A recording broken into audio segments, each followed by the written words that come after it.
masusing investigasyon sa nangyaring anomalya sa Dupax del Norte na siyang nagugat sa aking privilege speech ngayong 2 ng Pebrero.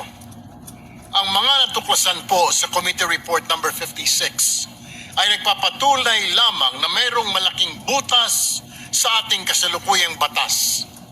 Isang butas na nagbibigay daan upang mapaliwala ang boses ng ating mga kababayan.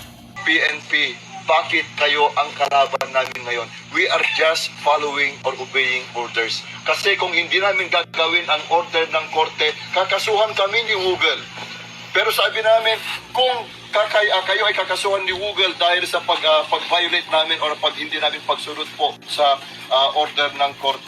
Nakakalungkot, ang sumisira sa ating kalikasan, ang yaman ng Pilipinas ay ang mga dayuhan, hindi ang mga Pilipino.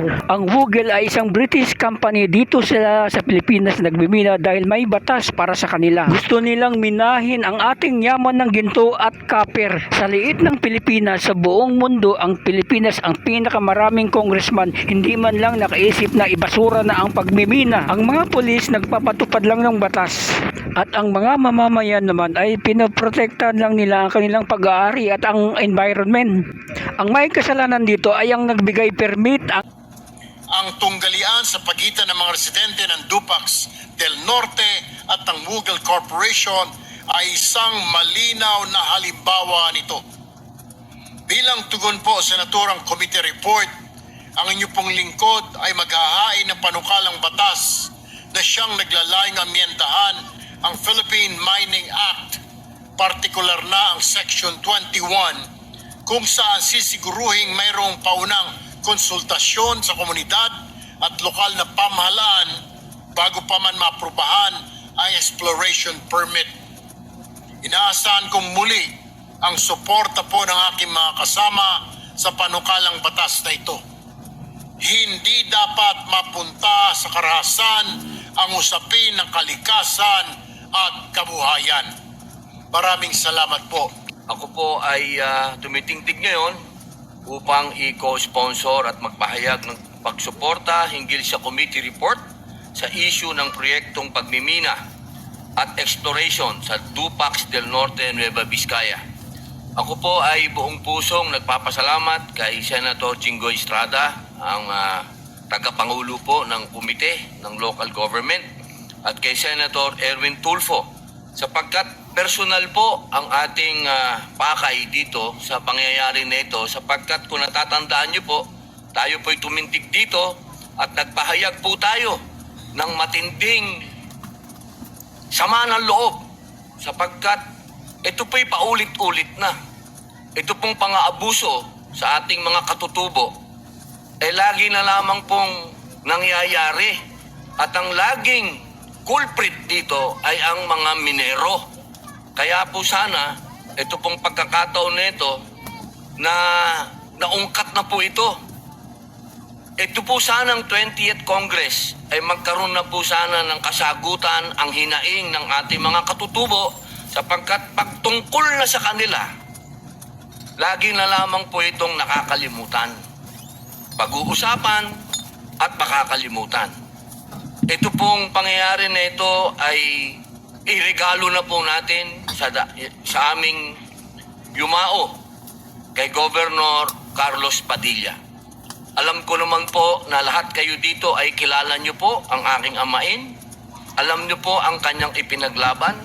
At umaasa po ako na itong pangyayari na ito ang magbubukas sa ating mga mata na hanggang sa mga oras na ito, ang ating mga katutubo ay inaabuso, hindi lamang ng mga dayuhang kumpanya, kung hindi ng mga local government officials, na hanggang sa ngayon ay dinideny nila na hindi nila alam ito. Kaya sana po, mga mahal kong kasama, kung ano man ang panukala na ihahain natin para dito ay magkaroon na po ng liwanag ang kinabukasan ng ating mga katutubo. Marami pong salamat. I rise today to co-sponsor the committee report in defense of the people of Dupax del Norte. Senator Erwin Tulfo sounded the alarm on January 31, exposing how Wogol Corporation pushed an open pit mining project over 3,100 hectares without genuine consultation, without respect for local autonomy, without regard for indigenous people. A barangay meeting was misrepresented as public consultation. Hindi ito konsultasyon, ito ay paglilinlang. The site lies near the Kaseknan Protected Landscape legislated under E-NIPAS Act, a watershed vital for food and energy security. Kung masisira ang ating kalikasan, nanganganib din sa pagkasira ang ating supply ng pagkain, enerhiya, at maging ang kinabukasan ng susunod na henerasyon. On January 23, over 300 police and SWAT personnel dispersed unarmed civilians, arresting community leader Florentino Dinos and 6 indigenous women, the Dupac 7. Their only defense was a human barricade. This is not just about one corporation. It is about integrity in governance, respect for indigenous rights, protection of our environment.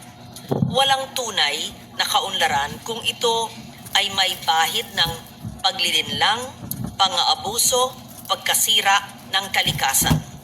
Ang trahedya sa Dupax del Norte ay nagsilbing tagapagmulat na ang ehekutibo, the executive, ay dapat magpatupad ng may katapatan at pananagutan at ang mga batas ay dapat magsulong ng mga reformang bubuo ng mas matibay na proteksyon laban sa pang-aabuso. I therefore urge our esteemed colleagues for the approval of this report.